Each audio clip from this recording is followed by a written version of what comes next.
Awesome. So yeah, maybe just one quick follow-up on something Laura said about marketing and all that being scary. Well, I'm hoping that crop planning will be scary after this too, because it can be a little bit much, but it'll get scary for a while and then it'll get not scary again. So that's kind of the goal here today. Okay, so I'm Chris Thoreau, and I'll introduce myself as part of my intro here. But I want to start off by giving you a sense of what we're going to cover in the session today. So yeah, so first what I'll do, I'll give you a quick introduction of myself, and I'll talk a little bit about what I've done production-wise, but more about my journey with crop planning specifically.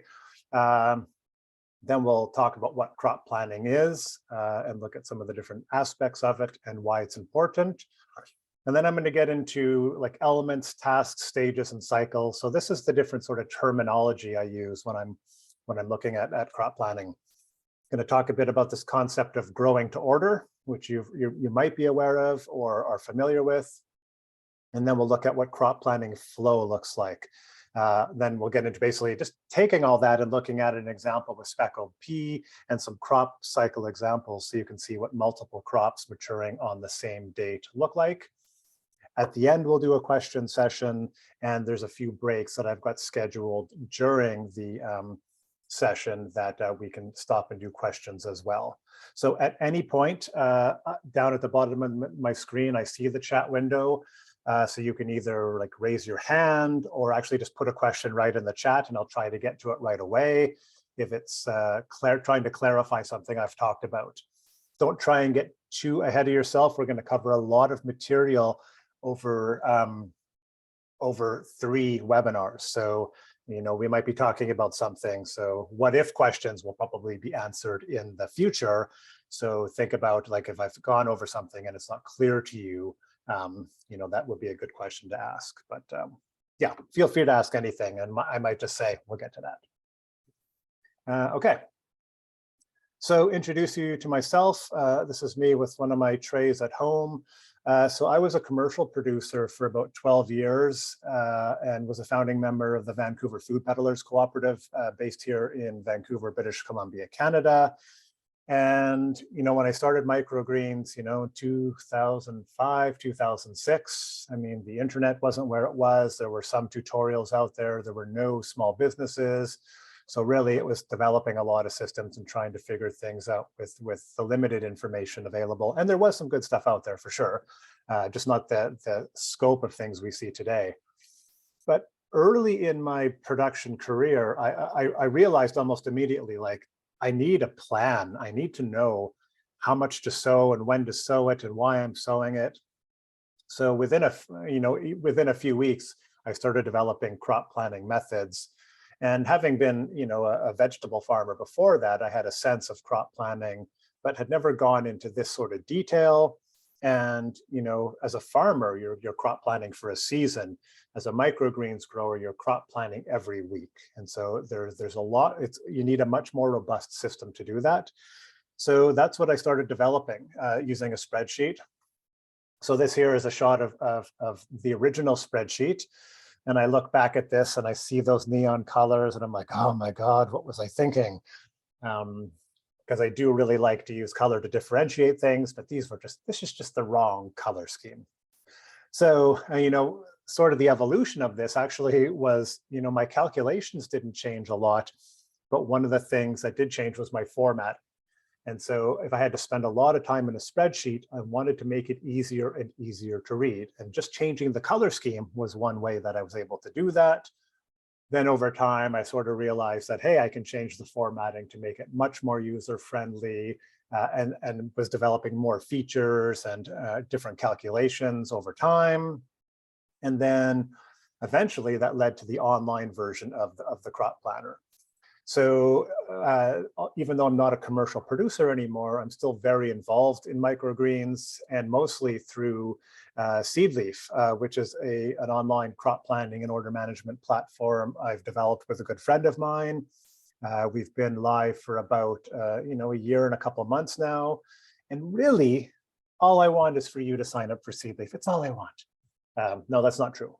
What I want is for you to be able to do effective crop planning, because by having effective crop planning, your business is more likely to be successful.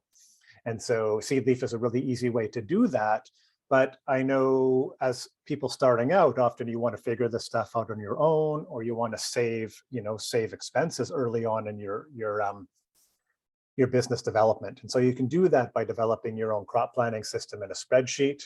And the basics of it are fairly easy, and it can get more complicated as you try to incorporate more features. So yes, it'd be great if you check out Seed Leaf. I'll send you a discount code specifically for being in this webinar. There's no credit card needed to sign up. You get a long trial.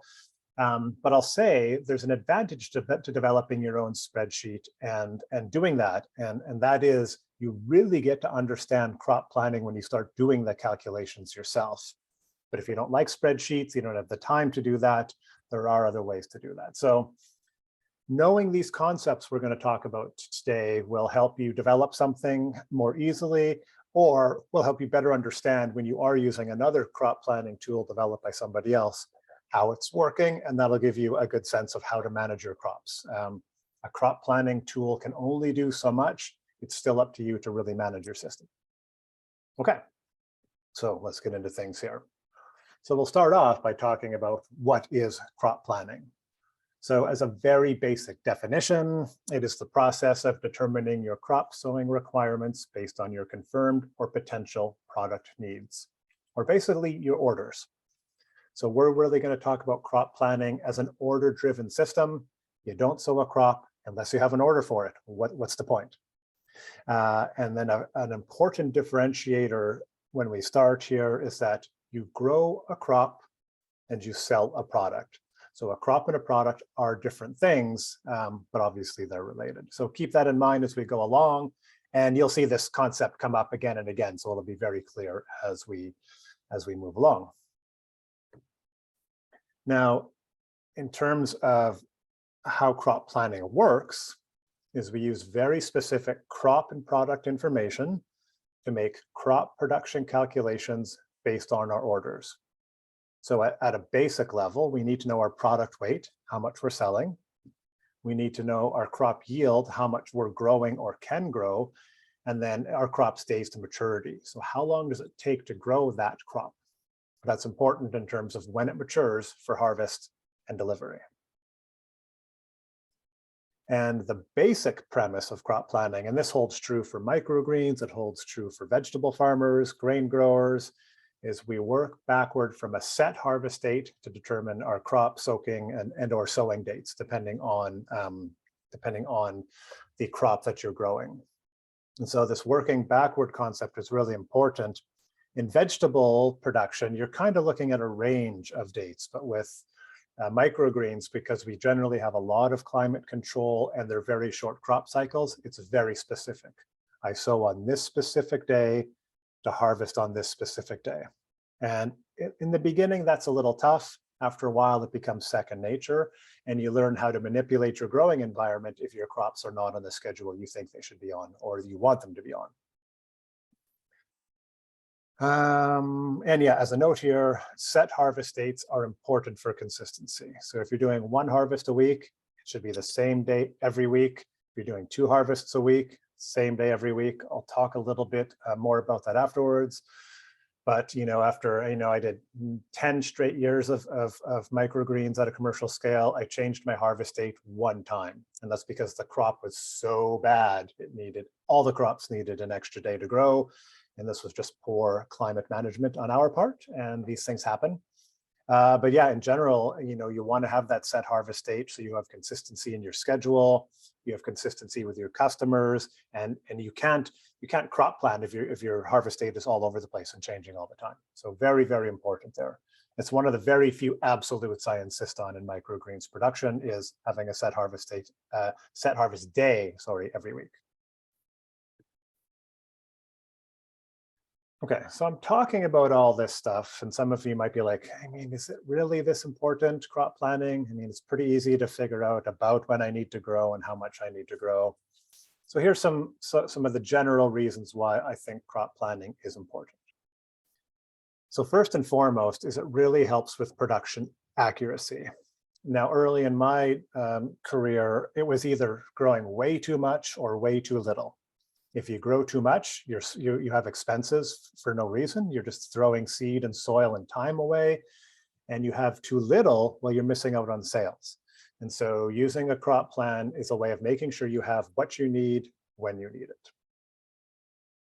So it really helps calculate and organize your production cycle and crop needs, as I've been alluding to. And this is super crucial for keeping you organized and keeping you on task. In getting your sort of crop planning dialed in, you might find it's difficult at first, but what you'll find over time is it just allows you to set a very set weekly schedule. These are your harvest days, these are your main sowing days, these are sort of your secondary sowing days.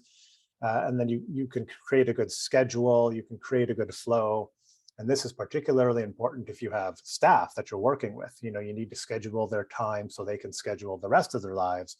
So you can't be saying like, oh, we don't need you today, we need you tomorrow to do this. So that consistency is important for a lot of different reasons. Really useful for crop calculations if you have mixed crop products. Once you start blending your crops together to do a mixed product, the calculations become a little more challenging. So having a way to do that is really important to make sure you're growing 3 or 4 different crops to mature at the same time so they can be harvested and put into one single product. As I mentioned, this is an order-driven system. We're working back from a harvest date and we're only growing stuff that we have a reason to grow. So the fact that you're doing crop planning means you, as part of that, you're going to have a system to keep your customer orders organized. And that's going to make packing, deliveries, invoicing, all that stuff a lot easier for you as well. It's really crucial for financial and business planning. In fact, I was thinking about this as I was reviewing this morning. You cannot do an accurate business plan or a financial plan without having a crop plan. Because if you don't know your product weights, your projected crop yields and your cycles and all that, you can't accurately calculate your revenue because you need to relate that back to how much space you have. And you can't calculate your costs of production or your expenses in that regard as well. Because without the actual plan, you don't know how much seed you would need, how much soil you would need. You know, with a good crop plan, you could even estimate your labor.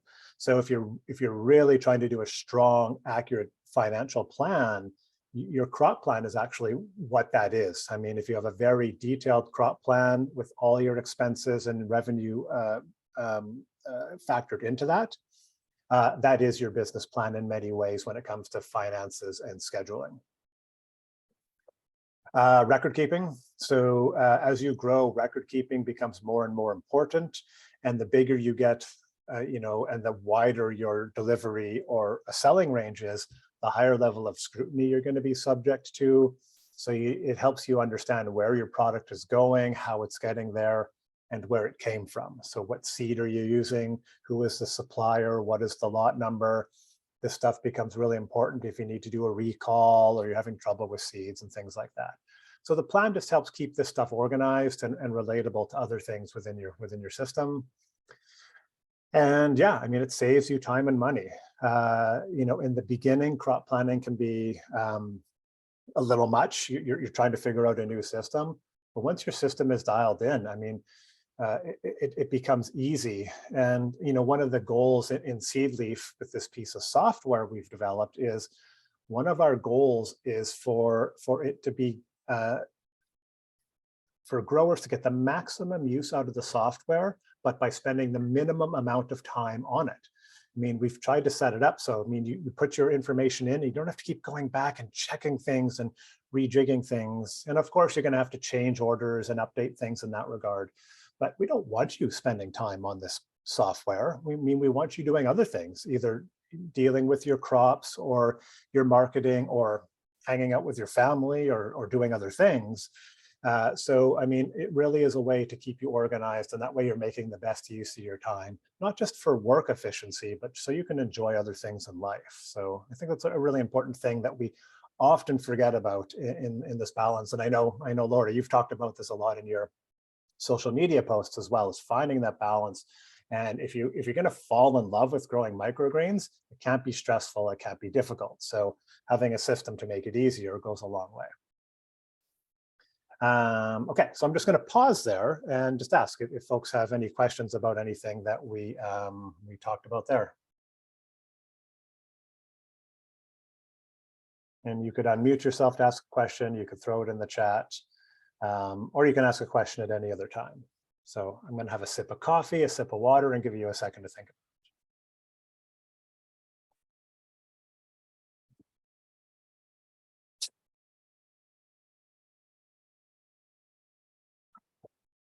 Okay. That means you just have to listen to me talk more. Trying to give you a break from that, but all right. Okay, so now we're going to move on to some sort of terminology and concepts that I talk about and use. And I don't get too caught up in this terminology, but it's good to get a sense of piecing this all together. And right now we're looking at like crop planning theory. And so some of you might find this really boring, and some of you might be giddy with excitement. So it's probably a good mix there. Okay, so I'll start with the sort of the crop elements. And I don't actually use this term a lot, but this refers to the stages the seed goes through to transform itself from seed to crop to product. So when we think about our seeds, we think about these physical things that we order and we have in a bag and we store them and then we sow them and they become a crop, and then we cut that crop and package it and it becomes a product. Now, all those things to me are just different versions of the seed. So it's kind of how I look at that, is that aspect. So this is what we're dealing with, and we're dealing with a lot of transformation when it comes to these elements of a crop. So yeah, going from seed to crop to product, and I'm going to have some sort of flow charts, diagrams to show what we're talking about there. Now your crop, any of you who are growing already understand this, is that your crop has different stages, and this just refers to the different parts or states of a crop's growth cycle. And the basic ones are, you've got your germination stage, your blackout stage, which is optional, the photosynthesis stage when your crop is in the light, and your harvest stage. You could consider your soaking stage as well if you're soaking seeds for a longer period of time or overnight, but I really consider these sort of the 4 basic stages. And to be honest, I rarely use a blackout stage. So it's really just germination, light, harvest. So that's the simplest version of what your crop stages look like. Now, our crop tasks are the actions we take to sort of start and maintain the growing process. And the tasks are the thing that move you between the different stages of your crop cycle. And our basic ones are basically soaking, sowing, covering, uncovering, and harvesting. And most of my crop planning when it comes to the crop is focused on tasks, because those are the things we do. We don't do the germination stage of a crop. We sow the seed to initiate the germination stage. So I'm really, really focused on tasks. And then we look at the crop cycle. And this refers to the full life process of your crops. And it really encompasses the elements, stages, and tasks all together. So a few important terms there, some you're probably familiar with. Days to maturity is the days from soaking or sowing to harvest. Like, how long does your crop take to grow from seed to harvest? Days to germination, or days to germinate, is the number of days within those days to maturity that your crop spends in the germination stage. And many of you are probably like covered with some weight on top, so often called the wait stage or something like that. And then if you're using a blackout stage, you'd have your days in blackout.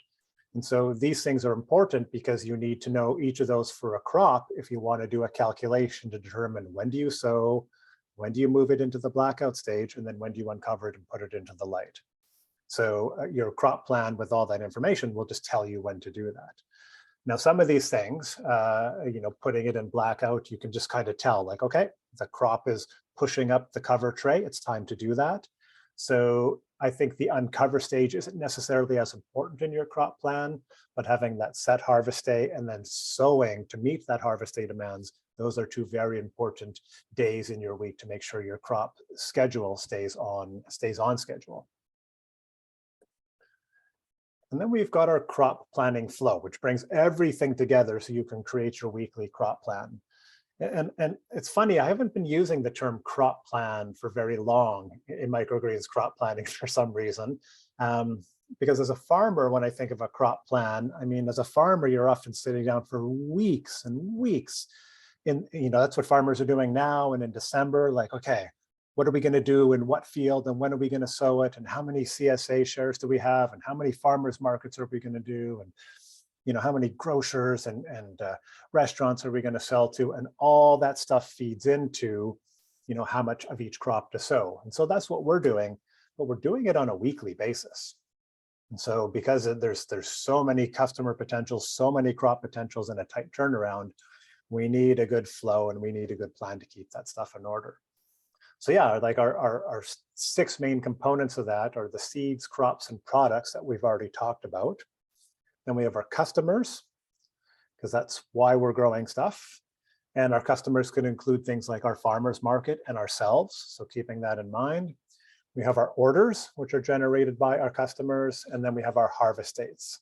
So these are kind of the key elements that drive everything and make everything go. So we're gonna go into this stuff in detail here. So I'm going to do another pause for questions here, because I know I sort of went over a lot of different terminology and stuff there. And is everybody clear on like how we've differentiated those things and why they're important in the crop planning process? And then I can have another sip of coffee.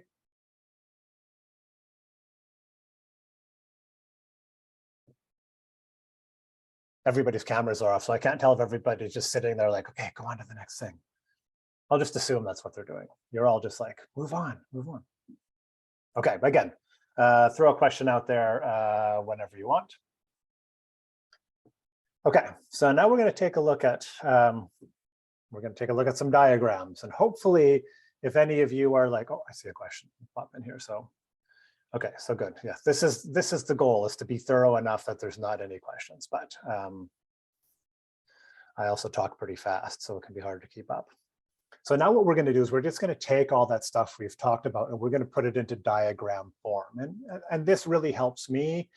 I'm not sure if making this helps me more than seeing it, but hopefully this, if people are unclear about a few things, this might help bring it all together. So the process of crop planning starts with the customer. The customer places an order, and once you have that order, your crop plan, whatever it is, can generate tasks. So that's the start of your process. Now, something to keep in mind here is that in order for your customer to have an order, you have to have a product line, which means like what crops go into your products, what's your weight, what's your selling price, all that stuff needs to be there already. And you also need to have your crop characteristics. What's the days to maturity? What is your sowing rate? What is your days in germination? So you need all that information before you can really start growing on a regular cycle for your customers reliably. So you're front loading a lot of work, and I'm going to keep using that term because it means a lot of work in the beginning to do a lot less work later on. Okay, so this is what's driving the process: the customer making an order and generating tasks, the things you do. And of course, that process starts with your seed. I mean, you can't have a crop without a seed. You can't have a product without a crop. So we've got that element, which is our seed, and then we have a task, which is sort of soaking or sowing, depending what the seed is, and then covering that seed. So we're putting it into the germination stage. So we have the seed, we have a task that we're doing with that seed, and then we have moving on to sort of the next stage here. So that seed, once we sow it, becomes a crop. And so our crop can be basically broken down into 2 stages: our germination or wait stage, like I've talked about, or once you uncover that crop, you're now in the photosynthesis or the light stage. So we're seeing how these different elements interact. Now, when we come to the end of that crop cycle, we have a harvest task. And harvest is kind of a task, or harvest is kind of a stage, and harvesting is a task. So it's one of those things that crosses the boundaries that I've set here. But by harvesting our crop, we're now turning that crop into our product. And then the product goes to our customer. So you can see that the customer is starting the process and ending the process. So this is the thing where it's really driven by that customer order that gets this going in process. So what I like to do here is sort of take that diagram and break those different things down. So to look at the things we talked about, at the top, we have our elements. In the middle, we have our tasks. And then at the bottom, we have our stages. So this is how all these things basically interact. I'm just going to leave this here for a second and maybe soak that in. Have some more coffee. Hi, Chris. So will this start auto-populating, or is it something that you have to sit down and new customer, add the information for, as you're adding the customers, or will it populate at some point? So so if you think about, so we'll go over this in session 3 in spreadsheets, but if you think of developing a spreadsheet, you're going to have a page with like all your crops and all their details, and you're going to have a page with all your products and all their details, or those can be together. And then you're going to have a page where you put in your orders. And so when you put in an order on that page, theoretically, you're going to put in sunflower shoots, and the spreadsheet's going to go, oh, the order's for sunflower shoots. Okay, that's this product at this weight, and this product uses this crop at this yield, and then it's going to do some calculations for you. So yeah, once you've got that stuff figured out on paper, you transfer it to a spreadsheet. But yeah, like if you have a new customer coming in, you need to put that order in physically, though it's possible that your customer could do that through an online system. But yeah, you put all that information in, your crop and product information. When you add a customer and place an order for that customer, that is something you do, but everything else would be generated from that. And I'll pull up. Sorry, go ahead. Sort of get to the point where you're looking at the shoots and the microgreens as their own entity. It doesn't really matter because you've already put in where they're going. All you need to know is how many trays you're working with. Exactly. Okay. It's exactly what you're doing. Yeah. And I don't actually have it schedule in here, but what I'll do is, I have a very big spreadsheet that I use with multiple sheets, and I'll pull it up and show you what that looks like. We can kind of go through that bit by bit and show you how that generates. But we'll look at spreadsheets in more detail in webinar number 3. Okay.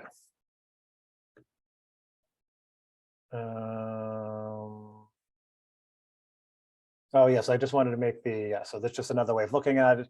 Here we have it, that stage with the blackout stage as well. So when we think about same thing, so we've got our crop cycle there in the middle, and then that crop cycle in this case is broken down into 3 stages: our germination stage, our blackout stage, and our light stage. Those in total are our days to maturity. And you can see that our days to germinate and our days in blackout are encompassed in our days to maturity. We don't add them on. So they're just a sort of subcomponent of that. And this comes up because a lot of folks say, when they're doing calculations, like, well, my days to maturity are 10 and my germination days are 5, so it should be a 15-day cycle. But the germination days are within the days to maturity, and when the germination days end, that's the trigger for you to uncover. So that's a distinction some folks tend to miss there. I don't know why that soak little thing wants to come up late. So clearly I've got some things to do. Okay, so as I mentioned, though, with all this, what it kind of comes down to, and things I find in life start off simple, they get complex, and you understand them, and then they can get simple again. And what I'm most interested in from a crop planning perspective on a sort of day-to-day or weekly basis are the tasks. And these are the actions that are required to keep my crop production cycle in motion. And so these are the things like, what do I need to do today or figure out today to keep my crop production cycle on track? So really, these are the things that I'm most concerned about. When do I soak and sow? When do I uncover? When do I harvest? And the harvest is easy because that should be a set day each week, but your soak and sow is going to vary with crop, and it might vary with season. So as the weather gets warmer, and if you don't have total climate control, your crop cycle might get a little shorter, so you might have to adjust your crop characteristics. And if the days get cooler, you might have to make your crop cycle longer. So different seasons might have you making little adjustments to your crops. Okay, so yeah, crop planning essentials here. Really, this is the crop planning flow that we talked about. It's our seed, our crops, our products, our customers, our orders, and our harvest dates. So we're going to go into that in detail now. But I'm going to sidetrack here a little bit to talk about something I've brought up a couple times, and it's something you might be familiar with. This might be something you've talked about as well, Laura, and that's the idea of growing to order. And so the idea with grow to order is you're only growing the crops you require to meet your order needs. So in other words, like every crop you grow should have a purpose. You don't just like, I'm going to sow 2 extra trays of arugula. I mean, maybe I should do 1 or 2 more trays of this. I mean, there's a case when you do that, but it should be part of your crop plan, and we'll cover that in session 2. But every crop you grow should have a purpose, and you should never have to guess how much of any crop to plant.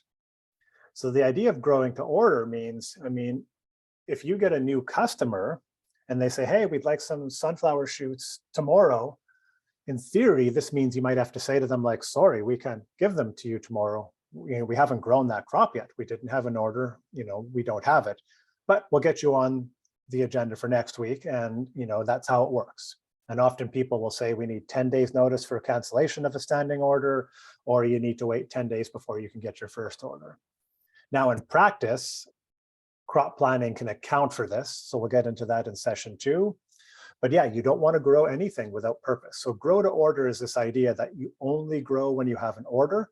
That's the theoretical aspect. But as you get bigger and want to bring in new customers, your crop plan has to account for that and give you some crops to work with in case you do get new orders. So we're going to cover that more in session 2. I don't want to get into that detail yet. Okay, so let's look at each of these characteristics individually with each of the elements here. So starting with our seed.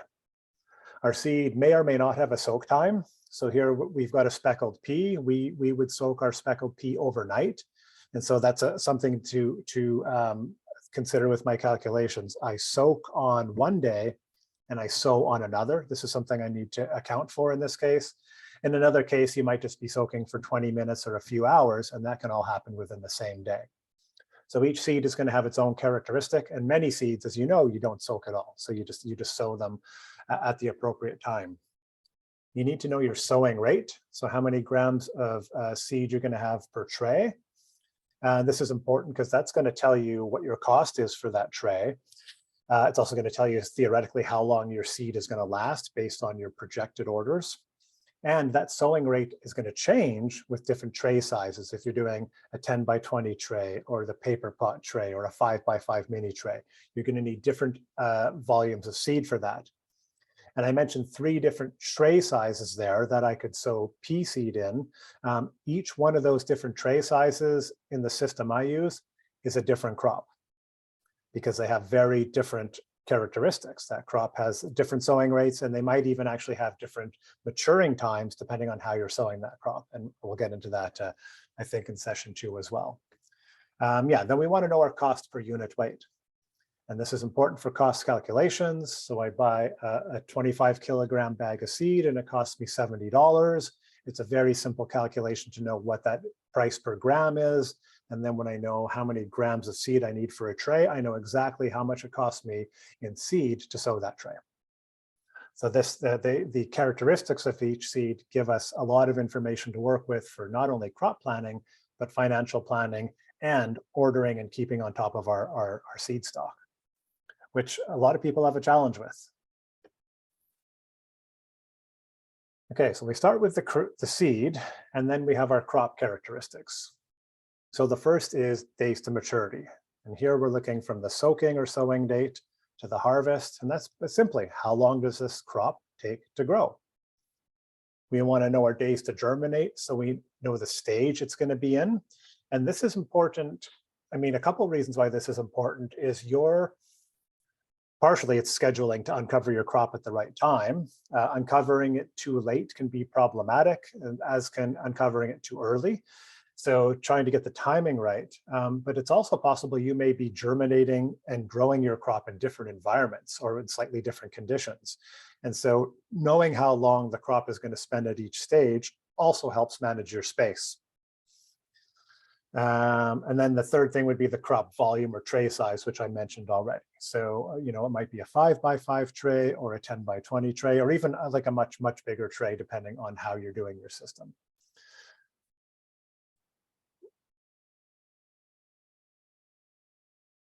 Yeah, last one is yield. So like how much out of each of those different trays am I going to get for yield? You know, if I have 500 grams or 100 grams, that's really important because that determines how many products I can get out of that tray. And that could be a straight product going from pea shoot tray to pea shoot product, or it could be part of a mix, pea shoots and sunflowers, separate crops going into a single product. So we could do those calculations as well. One thing to keep in mind, so I'll talk about this a bit, but when I'm selling a live tray, my expected yield is 1. And the calculation there is if I'm selling 1 live tray, it's going to produce 1 live tray. So I just use 1 as the calculation. It seems a little bit odd, but you know, we don't need to know the weight of that because we're not cutting it and putting it into a package. We're just selling it as is. Okay, so our seeds grow into a crop. Our crop gets cut and becomes a product. So our products, we're going to have specific characteristics. One is what crops are going into that product. In this case, it might just be pea shoots, but it could be 4 or 5, even 8 different crops could go into a product mix. So knowing what goes into your product is important to determine what you're going to grow. And then you need to know the size and weight of your product, because this is going to determine what your crop needs are. And this can be tricky. It gets a little confusing for folks because if you're growing mixes or blended products with multiple crops, sometimes you do your crop plan and it's like, we just need 1 tray of that and 2 trays of that and 1 tray of that and 1 tray of that. And it doesn't seem right, but you kind of forget you're just taking a little bit from each tray for each product. So it can be a little confusing. It seems that often you're underproducing, but then you cut it and realize how that works. So just one of those things you kind of go through often when you're learning the crop planning essentials. It's like, oh, this just seems off, but now it makes sense that I've done it. And then, of course, each of your products needs to have a price. This gives your customer information on how much it's going to cost them to buy your product. And for you, it's going to determine your revenue. And when you have a crop plan together with projections, you can really easily calculate, okay, if I sold 5 small pea every week to a grocer at this price, this is how much that is worth on an annual basis. So we can do some very basic calculations, but some very powerful calculations to understand how much product we need to sell in order to make a target revenue. And from that, we know how much crop we need to grow to meet those product needs and can calculate the cost of the inputs for that crop. Okay, now we look at our customers. I mean, the most important thing for your customer actually is what's their name. That's how you differentiate your customers. And that's a fairly basic thing. Another useful thing, a characteristic for your customer is like, what type of customer are they? Are they a restaurant, a market, a cafe, a wholesale? And this becomes useful for, actually, one is each one of these markets may want you to grow the crop a little differently, a little shorter, a little taller, things like that. They might want different mixes in their products. But it also helps you break down your sales if you're looking at reporting to go like, okay, well, what percentage of my customers or my sales were restaurants and markets and wholesale? So that's very useful to help you shift about, okay, this is a market that's doing well, let's focus on that. Or this is a market that's not doing well, how do we increase that? Having a delivery address and route, if you're doing deliveries, this is something important about your customers, and then any instructions you need for delivering to that. And then you might actually have, I mean, ideally, you have a set price and that is it. This clamshell of pea shoots is worth $5. But what you realize over time is you end up with different pricing. You're going to have different pricing for maybe grocer and farmers markets and restaurants. But you might also do special pricing for somebody if, I mean, say their delivery is, their location is way off your regular routes. You might say, okay, well, we'll sell to you, but we're going to need to charge you this for the product or a delivery fee. Or you might give somebody a better deal. They're buying a higher volume, so you reduce the price. Or maybe you're selling to like a community kitchen or something. And so, you bring the price down to make it more affordable for them to bring in this high quality product. One of the things we used to do is we used to charge our higher end restaurants a little more so we could charge community centers a little less. And so we had the higher end places subsidizing the lower end places in order to be able to get our product to a wider demographic. And then there's our order characteristics. So this is important, all this. So we need a customer for our order, or a virtual customer. I'm throwing that out there as a teaser, but we're going to cover virtual customers in session 2. It's like, oh, what's a virtual customer? It's called bait. We've baited you into webinar number 2 there, just with that word right there. Your order needs a product or products. You need a quantity of each product. You need a price for each product. And you need a harvest date or a delivery date. And I really focus on harvest date, and your delivery can be separate from that. Maybe your delivery is happening on the same day or it's on another day, but I don't address delivery in crop planning. I really think about harvest date. Deliveries tend to be more flexible and fluid. We deliver as many as we can on harvest day, and then we do the rest on the next day, or, I mean, there's all sorts of different systems. And I've never been able to develop a flow that works for everybody. So I just let people deal with their own delivery dates. And then our harvest date. So I mentioned this already, is you want to have a set harvest day each week, every Friday, every Tuesday, or every Tuesday and Friday. I mean, you can have multiple harvest days a week. Don't change that. That's all. Don't change it.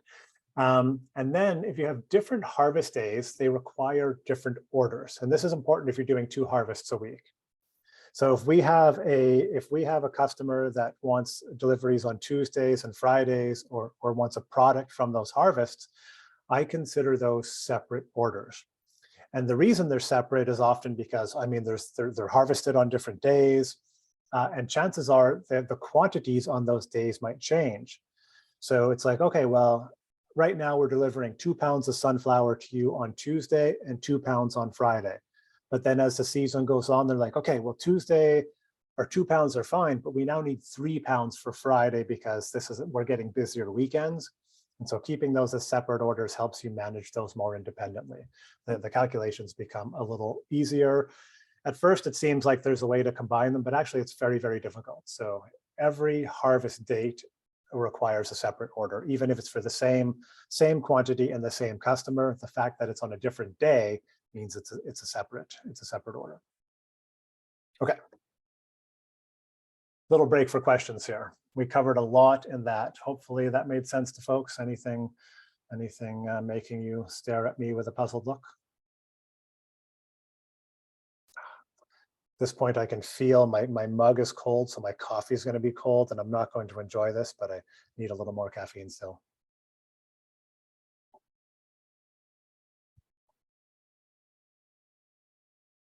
Okay, good. So people are still keeping up. All right, great.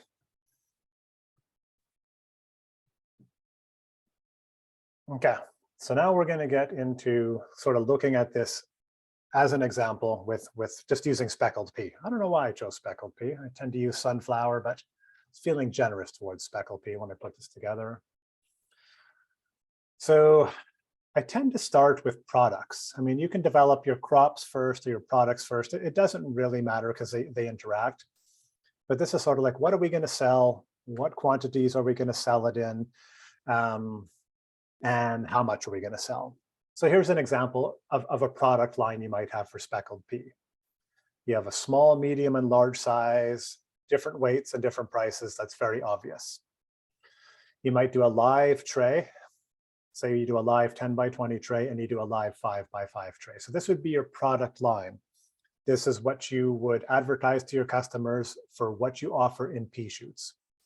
Your clamshells are probably going to, grocers and restaurants. Your live 10-20 trays might be going to juice bars, for example, and your live 5 by 5 tray might go to private customers or for your farmer's market or something like that. And these can go all over the place. You can do anything you want.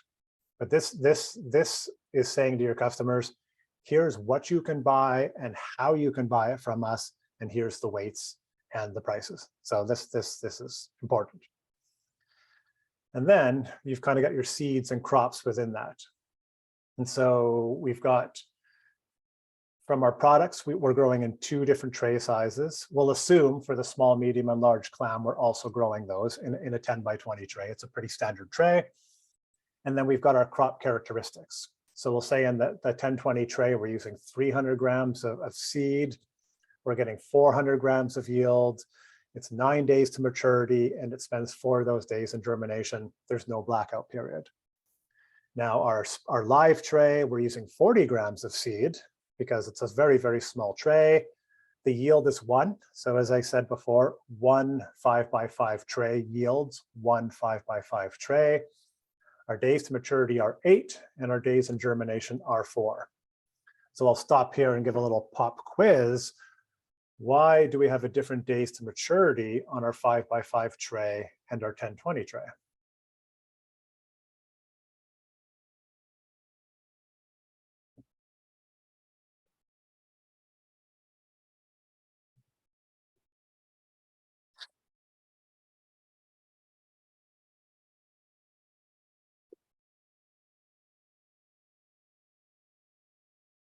Oh, I love these pauses. They're so uncomfortable.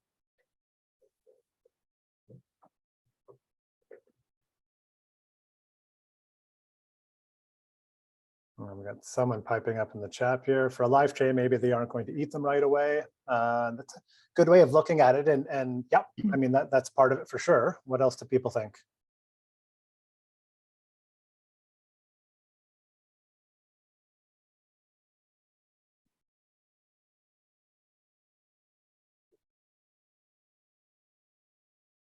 Oh, I love this. This is great.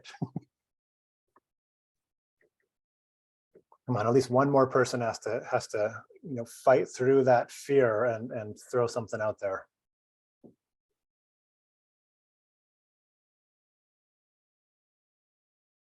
Maybe not so densely packed. More nutrients available in the soil for the lower amount of seeds. So a thing to keep in mind, so the 5x5 tray and the 1020 tray, they have different amounts of seed, but it's relatively the same amount of seed. So it's the same density actually on the sowing surface. So theoretically, if I was to cut that 5x5 tray and weigh it, and then just calculate what the equivalent is in a 1020 tray, theoretically they should be equal, assuming they're going to grow the same. But why might I want to harvest that live tray 1 day early? What happens each day as you grow a crop? What changes about that crop? I'm not going to eat it, I'm going to sell it.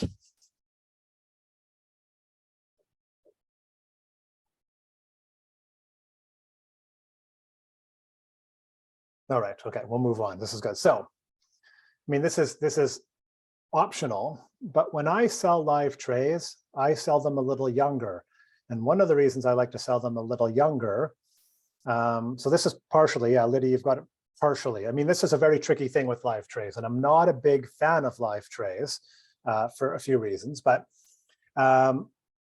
any of you who have grown speckled pea know that speckled pea can get to be a pretty tall crop. It grows very, very quickly. So from day 8 to day 9, that crop is going to get significantly taller. So if I'm delivering a live 5x5 tray to somebody and it's a tall crop, what's going to happen as I move that from my growing space to that customer? It's going to be so messy. It's going to start flopping. It's going to dry out.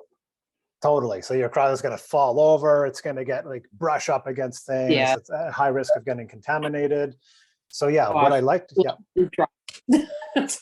yeah. So what I really like to do is harvest those crops a little younger. Now, to go back to some of the comments folks made, I mean, speckled pea also, day 9 might be perfect. Day 10, they're inedible. I mean, speckled pea is a crop for me that once those tendrils get to a certain length, the crop becomes fibrous and it basically becomes inedible. You could juice it. And so if I'm taking that tray on day 8, it's a little over mature, or under mature, but perfectly good for eating. Day 9, it's going to be ready to eat. So it gives the customer a little bit of sort of grace period to cut that and use it.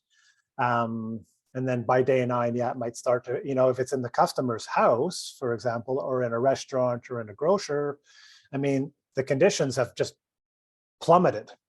I mean, you're growing your microgreens in a perfect environment, theoretically, and as soon as it leaves that environment, they're like, well, this is no good. Now it's cold. Well, now it's warm. Well, now I don't like this light. I need water. I mean, they become like fussy babies. So this is something where as you plan, so we might do sunflower for cutting and sunflower for selling live, and those crops would get sown on different days because one is going to have a shorter crop cycle. So this is where the planning comes in really, really important. So you don't sow everything at the same time, and then you're like, oh, these are too big. Sow something a day later, it's going to be a day behind everything else that was sowed the day before. So this is just an option, but yeah, I'm big into keeping stuff a little shorter so it transports a little better. And there's other ways to do that. We won't get into that, but we can maybe cover that in session 2. Okay, so this is basically our front-loaded information.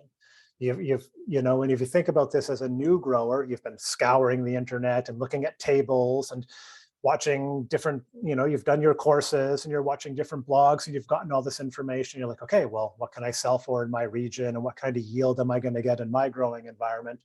So you come up with these numbers. And so you end up, at some point, you're going to put this into a spreadsheet. We won't do that today. But all these numbers we can use for calculations as well. So when we look at how these all relate, let's take a theoretical order. We've got orders for a harvest on January 24th. So we want 25 small p, 8 medium p, and 20 large p. And with the information there, we can calculate how much of each crop we need, or how much we need for each of those products, and what the value of that is. So, I mean, they're very, very simple calculations in that regard.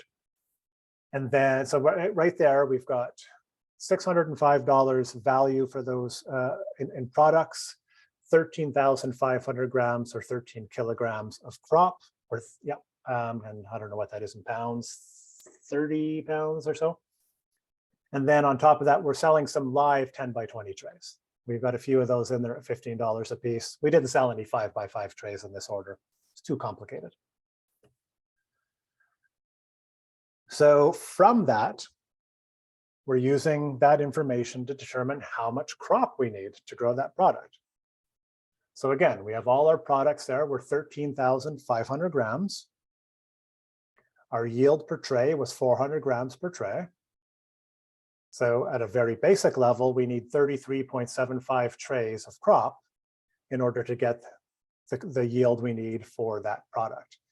Now, if any of you sow 0.75 grams of tray, I will tell you not to do that again. As a general rule, I always round up. You always want to sow full trays, and rounding up gives you just a little bit of a buffer as well. So we've got basically 34 trays that we want to sow. And then we need to consider our 4 live trays. So altogether for this harvest, we're going to sow 38 trays. Again, those 4 live trays we might be sowing a day later, but we've got this information. And then our total value is $665. So we'll look at this when we get into the spreadsheet portion in webinar 3. We'll look at the calculations, but this just gives you a sense of how these relate. So our total product needs in grams or ounces divided by the projected yield of that crop per tray or growing unit tells you how many trays you need to grow. So I'll leave that up there just as a basic thing. This makes sense to everybody? I mean, this is the basis of crop planning right here. I could have just showed the slide and then gone off to do something else, but I thought we would lead up to it. It'd be all exciting. So this would be, it's a lot. This is Jen, and this is a lot for me to absorb because I just don't have a lot of clients yet, but it seems like this is actually really helpful for tax season. And if you have legal things that you need, if you need to have things written down and you just need to go back, like herbalists have to go back and check a crop, it would be really nicely organized as a diary for you. Yeah. So I mean, when we look at this from a microgreens perspective, kind of like you might as a herbalist, like you're being accountable. If you have to do a recall, if you have crop crumbles, something like that, you could trace it back to a lot number. Ideally, I mean, that takes some spreadsheet work as well, or good record keeping. But that would be more for auditing purposes in terms of production and accountability as a food producer. The reason this might apply to your taxes is, one, it tells you your projected revenue. And from this, you can also calculate your projected expenses. We know to sow 34 trays of pea seed at 300 grams, it's going to be, whatever, $9 kilograms or something of seed. So we know our costs there, so we can do all that. And then we're going to package those products so we know how many packages we need, what the cost of each of those packages is. So I mean, it gives us a sense of revenue and expenses and tells us what our write-offs and all that would be. But yeah, the other tracing part is for your accountability of selling food to the public if you need to trace something back and find sources for sure. Yeah, so then when we take this and start working backwards now, our harvest date, you know, and not getting into all the little innuendos I talked about live crops and whatnot. Our harvest date is June 20. Oh, I didn't change the June dates to January. I changed for this webinar. So just pretend that all says January. So our harvest date is January 24th or June 24th. Just making it worse at this point. Our days to maturity are 9, so we're counting back 9 days to get our soak date, which is June 15th. We're doing an overnight soak for pea, as I mentioned, which means our sow date is June or January 16th, and then our uncover date is June or January 20th. And so this here is basically telling us what our tasks are. And I wouldn't organize my tasks in this format, just basically saying, like, from all that information we have, this is the stuff that your system, your spreadsheet, your software can generate because you have all that information in there already. So if we look at that from using our diagram point of view, we've got our harvest date. We're counting back to determine our sowing date. And then we actually from there count forward again to our uncover date, which is June 19th. And then, oh yeah, and that's the last bit there. So yeah, I changed to January because the last time we did this webinar was in June. But I didn't change the dates on these. So this is kind of your crop plan flow. Bring my cursor there. So yeah, we want to harvest on this day. So our days to maturity determines our soaking and sowing date. From there, we count forward to our uncover date. And this is just sort of our crop cycle summarized there. So does that make sense, even though I jumped between June and January indiscriminately? This is basically how your system is doing the calculations. Counting back to soaking or sowing date, and then counting forward to your uncover date from that soaking or sowing date.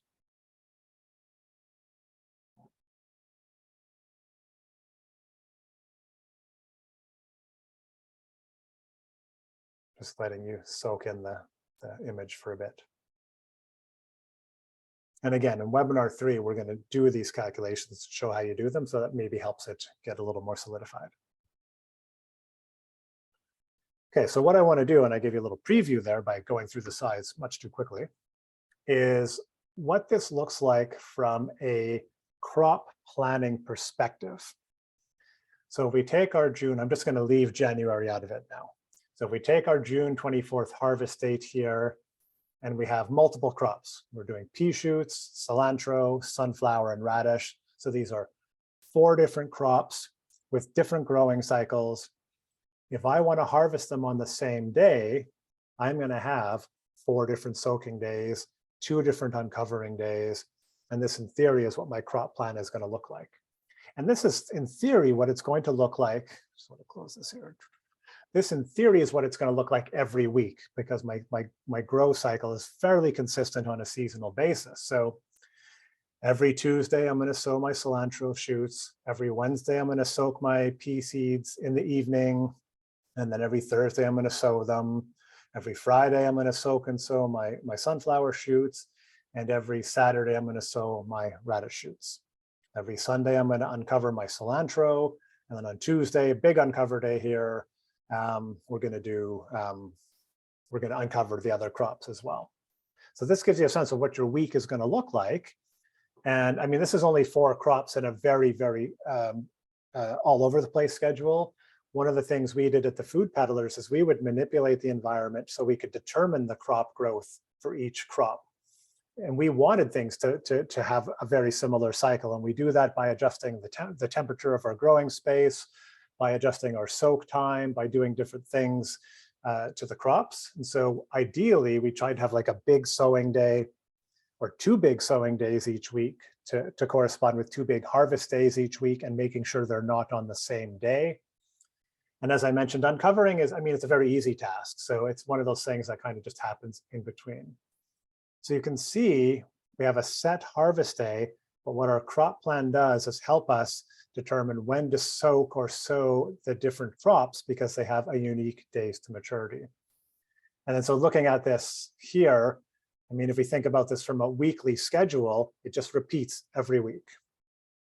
And you could have a calendar that does this, or I just basically have I'll show you a system I use that just has a, what are my tasks for today, basically. So I'll leave that up there for you all to take a look at. But if you have questions, then you can throw them out as well.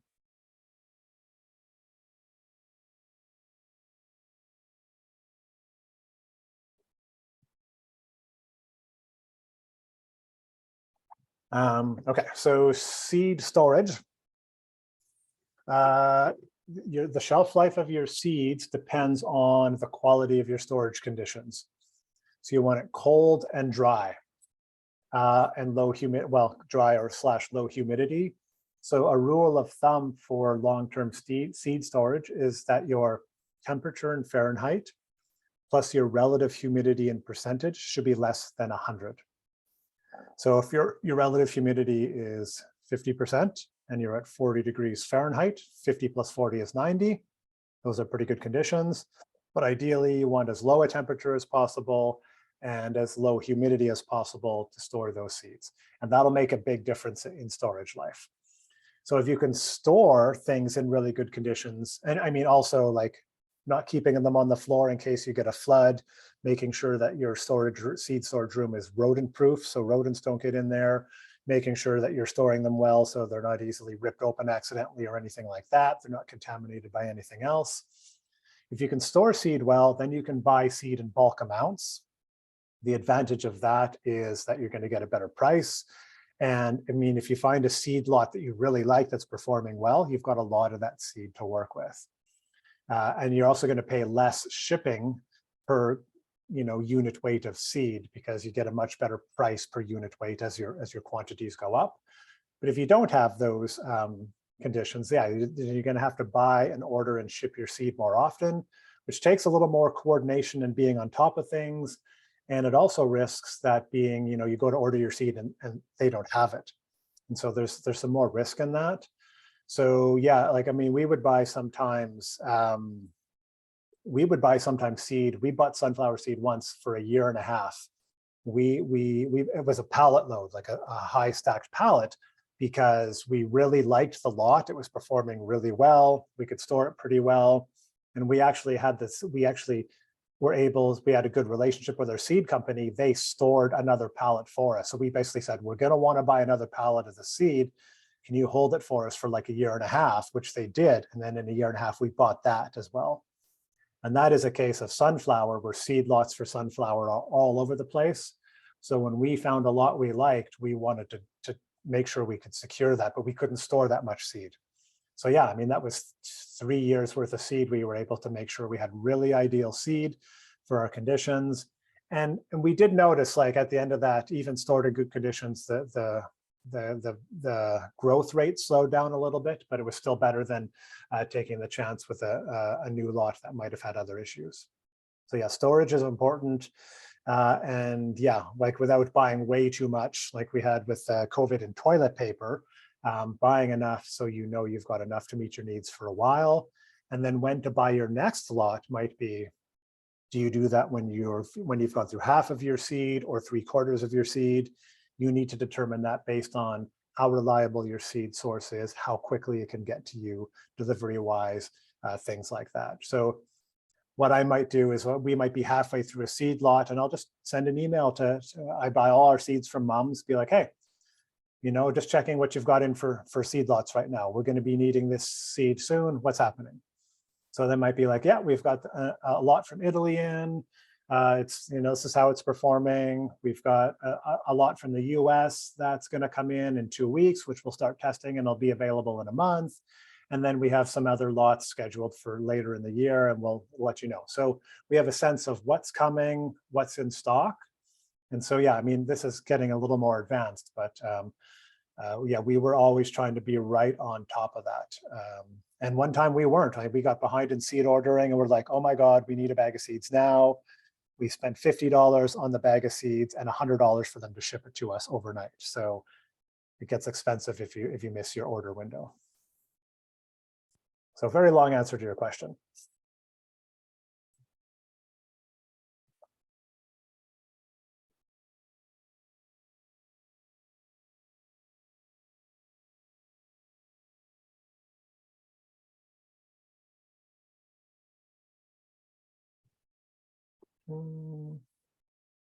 Okay, so this actually this is actually the last slide in the presentation here for our first session here. So the goal here was to really cover you know, these very base concepts of crop planning and all the components that go into it. So I mean, this is now open question time. If folks, I'll actually stop sharing and we can get video up. And if folks, yeah, have questions, we can get into things. And if I need to pull up another slide, I'm happy to do so. But yeah, this is much more just open questions in terms of crop planning.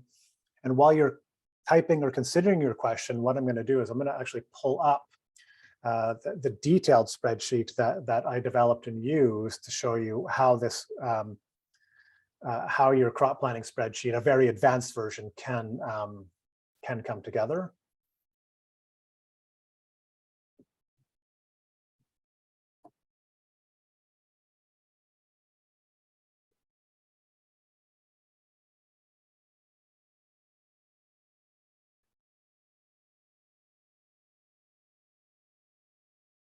No questions. Did we cover things that thoroughly, or are you just so overwhelmed that you don't even know where to start? Maybe a combination of the two? I think you're pretty thorough. I've been told that. It's a good thing. You clearly have kind of seen the potential pitfalls and there's just a lot of forethought that goes into all this planning. So I think that's helpful. But people, this is a great opportunity to ask Chris. There's no silly questions, no dumb questions. If they say, if you're thinking a question, there's probably someone else who also has that same question. So you're helping everybody by speaking up and getting clarification now on this first part of the training. Yeah, and I mean, there's two approaches to doing teachings like this. There's intentionally leaving gaps, hoping that people ask specific questions, which I sometimes do. But in this case, sometimes it's better to roll through it. So if you have questions, you can bring them up. What I'm going to do is I'm going to screen share and just show you like the spreadsheet that I, you know, the most elaborate spreadsheet that I've used. I don't use it anymore, but it's still available because we've moved to Seedleaf. But it'll give you a sense of how all these things fit together and what it looks like. Yeah, in terms of what you might develop yourself.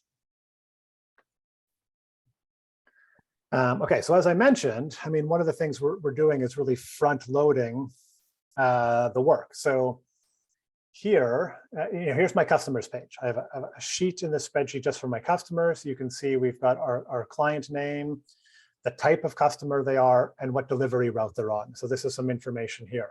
I have all these other fields here, but I don't need to fill them out to do crop planning. I mean, they're just useful for, yeah, I mean, you need to store this information somewhere, so this is a good place to do it. Scrolling along here, one of the things this does is for our farmers markets. What I can do is I can put in my start date and my end date, calculate how many weeks, put in the fee that I pay per week for that market, and then right here it's going to calculate what my market fees are. So I'm using this basic, you know, layout in order to determine some of my expenses and being able to use that as well. On the seeds page here, we kind of have like our crops and products, the seed that gets used for them, and then like when we started using that, when we stopped using it, who the supplier was, what the lot number was, which is really important for tracking seed. And then, yeah, the package size, number of packages we bought. And so this just does calculations based on all this stuff, what our price per package is, and you can see it breaks things down. So then I've got a seed cost per tray based on my seed price there at the end. In this spreadsheet, the crops and products are combined. And so like starting at the top here, just using one crop, for example, here is our crop information for sunflower, our sowing rate, our growing medium, the tray size, whether or not to soak, how long we soak it for, the days to maturity, days of germination, and its yield. So my crop information is there, and this rarely changes. It might change a bit seasonally, but it's just sort of there and static. I've got all my product information here. So the size of the product, the packaging I'm using, my wholesale price and my retail price, and doing that across the board for multiple sizes and for large trays. So you can see, or for live trays, so you can see, it's a lot of work to get all this together in the beginning, but once it's there, you can edit it really easily and you can add information really easily. Now, what this all does, basically, our crops and products, our seeds, and our customers, as we talked about, is that allows us to allow customers to place orders. And it's the order that drives the system. And this is such a big worksheet that it takes a little while to load here. So in this system, which, I could just show you, like my spreadsheet's all sort of compressed, so you don't have to look at too much information at any given time. So I break it down. This one can manage 3 harvests a week. And basically, when I get an order from a customer, what I do is I put it in here. So I have drop-down menus here that pull from that information I've put in already. So I can choose my customer. We'll choose, Darcy's Cafe. I can choose my crop, which might be wheatgrass. I can choose my price, which can be retail or wholesale. And it's a tray, it's a wheatgrass, so I'm doing a live tray. I need 10 of those, and they're gonna be, we'll say $10 each. So in my system, and you can do whatever you want for your systems, anything that's green is good to go. Put information in it. Everything that's sort of this red or orange, it autofills automatically. And so eventually this will fill in. It's just doing millions of calculations because it has to go through the whole sheet. So there we go. So Darcy's Cafe, the type is filled in as a restaurant. Eventually this will fill in and show the total there. Come on, Google, you can do it.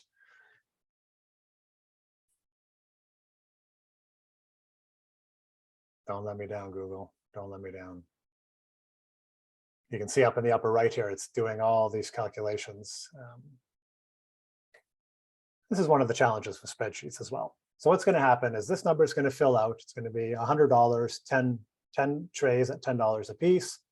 And then it's going to do a summary here for me. So it's going to add the customer and it's going to add the total there. So it's just summarized. And then it's calculating over here. Okay, this is the crop I'm going to need. This is the seed, my soak date, my sow date, my uncover date, the number of trays I need, and the lot number. So this is stuff, again, it's just drawing from all that information. And these calculations take time. If you take a look up top here, these are some of the calculations that I'm doing. They're really just using basic commands, but keeping them in order and not making a mistake can be a bit of a challenge. So there we go. This is filled out here. That has come there. This has been added to the list. This will be updated here. And so the information is updated here as well. Now, this format here, this tells me when I need to soak and sow and uncover, but that format actually isn't great because I have to look to find the day and then check if it's today or not. So what I've done is I've created a task page. So this basically is another sort of system that, again, is drawing from all that information and reorganizing it in a sense, in something that makes sense. And so what I do is I create a new list every week, basically by filling in the date here. This would be the Monday of every week. And then it's going to basically do all this here for me. So when I'm looking at what I have to do each week, if it's Monday, I open this up and it's like, okay, I need to soak this stuff today. I need to sow this stuff today. I need to uncover this stuff today. And here's what the harvest date for this is. And this is really important because if something doesn't look right, I can go back to that harvest date and go, what's not right here? It's like, I'm sure I need more sunflower. I'm sure I don't need that much arugula. And I can go back and check if I've made an error somewhere in there. And this is the same for each day of the week. So I just go through, okay, this is what we have to do on Friday. So a lot of it is reorganizing information in a way that makes sense. And this is just done by filters and things like that. So they can get a little complex, but not too, actually, I've fretted over calculations where I've spent hours just trying to figure out the calculation for one single cell. I will confess that right now. So. Okay, so Seedleaf, just a question here, provides the spreadsheets with formulations, and we just add specific numbers. So Seedleaf is nice that it's not a spreadsheet. It's based online, so you don't have to deal with spreadsheets at all. So you go to the seeds page and you enter your seed info. You go to the crops page and you enter your crop info. Same with products and customers and orders, and then it generates this stuff in a much simpler format. So you don't have to deal with the spreadsheets. Spreadsheets it's a lot of work, and all I have to do is accidentally delete one cell and the whole thing just crumbles. So they're great because you can do a lot of information processing. But yeah, they're problematic, and that one error can lead to a lot of problems. And then if you want to take your spreadsheets to the next level, like this, we're talking here about crop planning and order management, but as things go on, then you can break things down by your sales. And so from all that information, I can break down sales by crop and by size and by customer. And I won't go into details with this stuff here. Or I can look at sort of going along, looking at season totals. And so this is actually probably annual cash flow might be better. This helps break things down on a month-by-month basis, by product and by expense. And this basically here is your financial plan for a business plan. And so if you're really looking at it, some people are like, this is going to be a side hustle. If I make money, great. If I break even, that's fine. But if you're thinking of, having a business, hiring employees, making this how you make your living, this is essential for understanding whether or not you can do it or not. And it's also essential if you want to get, say, a loan, you want to get some funding. They need to see you've done your numbers. And so this makes sure you've done your numbers properly. Because often, if you look on, you might see like, oh, I saw this thing online, a tray is worth $35 and only costs $5 to produce a tray. So every tray is worth $30. That's just your cost of production. It doesn't include any rent, your insurance, your electricity, your phone, your website, your advertising. And any other, there's so many little expenses that just eat away at that. And so this really helps lay that out.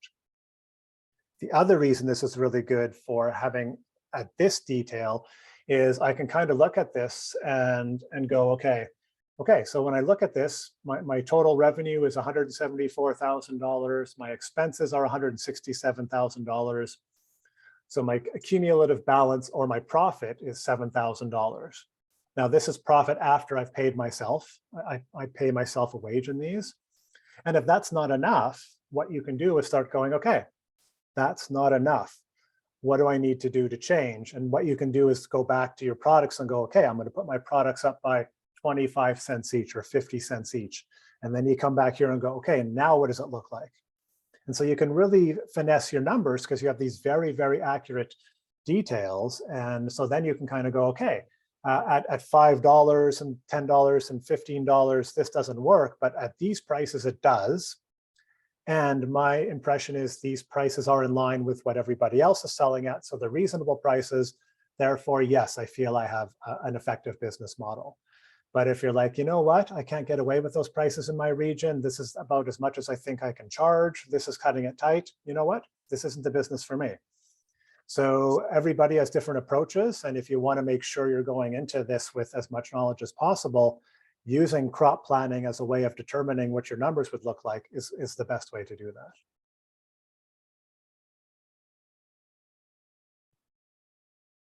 So I'll stop sharing that so you don't have to stare at a spreadsheet for too long. And yeah, if folks have questions, Yeah, so the online software gives you this information. So the online software can't do as much as the spreadsheet yet. I mean, this spreadsheet took me years and years to develop. And so we're adding features bit by bit to the software. So right now it's more order management and crop planning, but you'll be able to do financial planning in the future. And with a paid subscription to the software, you actually get access to these spreadsheets. And so you can use these. So I mean, a good strategy is you use the spreadsheets to look at your plan for the year, and then you use Seedleaf on a day-to-day basis, because you can do a lot with these. And it'll take a long time before, actually, there's some features here we won't incorporate into Seedleaf. I don't think there's any point. We won't have a wage calculator and labor calculator. So, I mean, Seedleaf is more focused on your production and your costs and revenue. It doesn't need to get into the other stuff that's other business related. So this is, yeah, I mean, when we get into the spreadsheet portion in webinar 3, we are not going to rebuild this spreadsheet, but we're going to talk about the formulas and the structure and the concepts we use in order to get to this point, to give you a sense of that. So for those of you that are really into spreadsheets, it'll be exciting. And some of you are just going to stare blankly at the screen saying, I will never do that. But again, you can go back and look at this presentation again, so you can follow the formulas and understand that structure. And I think what we did last time, Laura, is I shared this sheet that we built as part of the webinar, so you could go through that and manipulate it and just see it in actually working on the sheet itself. So, yeah. And I would love to just for a moment speak to the value of being really intentional and thinking about this early on. A lot of times it can seem like this is more than you need when your business is very small. But again, go back to what your long-term goal is and set yourself up for success as far as being a scalable operation. I will tell you, it is harder to implement this later once you've kind of gotten used to a different system that maybe you patch together and it works on a very small scale, but it is not something that you can scale up. Be intentional and think about how you want to implement staying organized with your tasks, with your crop planning, and that it fits your long-term goal. So I'm just speaking from personal experience. And part of it was that I didn't really have the vision for my business when I started. And so I had to implement this midway, and it would have been a lot easier to implement it when I was small scale. It's kind of like Chris has talked about, doing that, front loading that work, putting things in so that you're just adding to it as you go. So I just want you to think, if you're watching this and you're feeling like, I don't think I need this yet, just be thoughtful about it. Make sure that you're going back to what the long-term vision for your business is, and that you're setting yourself up for success in being scalable. This is one of the ways you can make yourself and your business scalable. And I'm not a spreadsheet person, so I love Seedleaf. Yeah, and I'll throw it out there. I mean, it may be that you're not at the stage yet. I mean, you're just, right. I mean, one thing is often what people do, I mean, this is how I got into it, is I was growing at home and I thought, I like this, I can scale this up. So, I mean, sometimes you start just by growing, because some people just don't, they get into the growing, they're like, oh, it's the same thing every day. Sowing on Mondays, harvest on Tuesdays, washing trays on Wednesday. I don't want to do that. Some people love it, some people don't. Yeah. So sometimes you start with the production, but sometimes you start with the numbers. So, that's going to be different for everybody. So, yeah. Absolutely.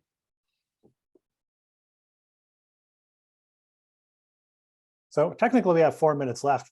Timing spot on today. I think last time we went over a couple. I'll pop a link in here. So if people want to check out Seedleaf, you can do that for free. I mean, we do a 30-day free trial. You don't need a credit card, so you're not going to accidentally get charged. And with the Handgrown 50 promotional code there, if you do decide to use it, you'll get 50% off on your first subscription. So again, I mean, if you're not ready for it, don't do it. I mean, it's not for everybody, but if you're like, yeah, we've been looking for something like this, give it a try. We can support you with setup and things like that. So, I mean, obviously our goal as a piece of software is to make money and have a viable business, but we only do that by helping you be successful. So we can help you get set up. And yeah, I mean, if it's too early, then make sure you get what you need to get done first, and then you can look at crop planning a little bit later. And it happens all the time. People sign up and they're like, you know what, I didn't even get to it. I mean, I have way too much to figure out already. And then they'll come back a few months later saying, okay, now we're ready. And then they're getting into it. So yeah, knowing where you're at is really, really important. And Yeah, thanks. that's awesome. So yeah, Very, glad very the, generous. yeah, I'm glad the presentation was digestible for folks too. So I'll just quickly, for those of you who are still here, actually, just like they do on the radio, I can give you a preview of what will be covered in the next webinar. Just need to share my screen here again. Okay, so in this webinar, we're really kind of introducing you to the concept of crop planning and boring you with terms and charts and yada, yada. And crop planning is super important, but you don't want to rely on your crop plan to do everything for you. And we get a lot of requests at Seedleaf for features. And I often respond to people saying, that's not Seedleaf's job, that's your job. You need to figure that out. Because Seedleaf will inevitably make more mistakes than you will, because it has to work on too many assumptions that only you know. So we're going to talk about some different concepts that really help you fine tune your crop planning. So we're going to talk about buffers. And I talked about that a little bit by rounding up our calculations and then differentiating like our label weight versus our packing weight and how we do our calculations. I'm going to talk about this idea of virtual customers, which I alluded to in this, and that helps you plan for like new customers or different reasons to grow your crop. There's reasons other than in order to grow a crop. We'll take a look at product mixes and in more detail and how we crop plan for that. The impact of overnight soaks, how we plan for farmers markets, because you don't have guaranteed sales that way. And then what I call shifting products. And basically shifting products allows you to be more flexible with your crop plan if you have extra orders or you're losing orders, whether you have a cancellation policy or not. Strategies you can use to manage your crops to help either make sure you don't lose sales or that you're not producing too much. So yeah, this is what we'll cover in webinar 2. And then part 3 is just going to be looking at spreadsheets basically and some of the formulas and concepts we use. Awesome. And it'll be next Wednesday, that same time for number 2 on this webinar, which was also going to be great. This has been incredibly helpful. So thank you, Chris. You're welcome. Yeah, folks have no more questions. We'll leave it there for today. Thanks for the questions you did have. Hopefully that's helpful. If you're unsure of something, definitely go back and you could watch that again, or just make a note of the question and bring it to the next thing. Because if there's something you're not sure about, it might be harder to keep up with some of this stuff. So yeah, just write it down and you can ask those questions next time as well.